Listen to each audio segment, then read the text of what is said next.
Hello friends, today we're going to talk about composting. Do you know something? Compost can absorb up to 4 times its weight in water. Isn't that interesting? Composting is a natural process. In nature, everything composts. But when we have to compost at home, we need to create an environment.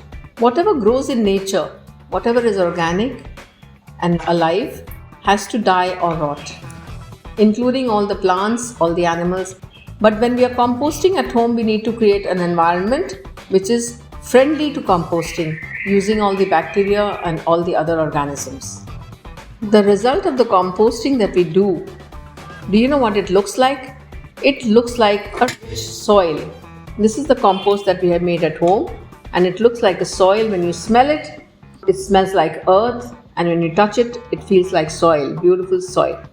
And this can be used for gardening, for farming, for agriculture. And do you know something? This compost is also called the black gold. Everything organic that comes out of your kitchen can be composted, including vegetable peels, fruit peels, tea leaves, cocoa grounds, eggshells. We need to be very careful when we are choosing our container for composting. We can use a plastic bucket with a lid and holes all around. Or we can take an earthen pot with a hole at the bottom.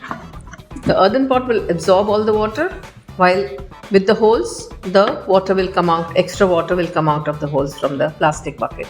Since composting is a 60-day cycle, we must make sure to have 3 containers, each of which will fill in 20 days time. In home composting, we do aerobic composting, which is a very clean process.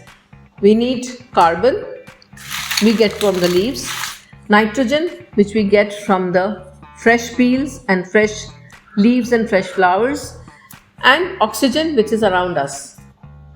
Now let me show how we're going to compost. Day 1, make sure to crush the leaves as small as possible, and make sure to cut the peels small. The smaller the peels, smaller the leaves, we will have better and faster compost. After which, we will put day 1's kitchen waste and spread it over the leaf. Make sure once you put the kitchen waste, you cover it with the leaves. We have now covered it with leaves properly. Again, we must always cover the bucket with a lid and put it in the shade. Day 2,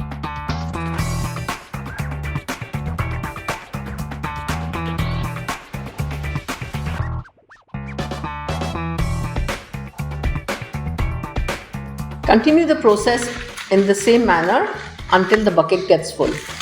This is a small bucket, so it's got full early, but you must remember to take a bucket which will fill in 20 days. Because it is a 60-day cycle, we need 3 large buckets to compost the matter. On the last day, when you fill the bucket, remember to write the date. And remember one thing, every 3-4 days, just use something to just stir the whole thing. And remember to always close the lid. Another thing you must remember, as you open, you will see the volume of this compost reducing. And at the end of the cycle, this is how much will be left. The volume will come down to almost 1/5 the container. Once the 3rd bucket is full and your composting is done, your first bucket, this is the bucket which is ready for harvesting. What does harvesting mean? Harvesting means to take out now the compost is ready and it's ready for use.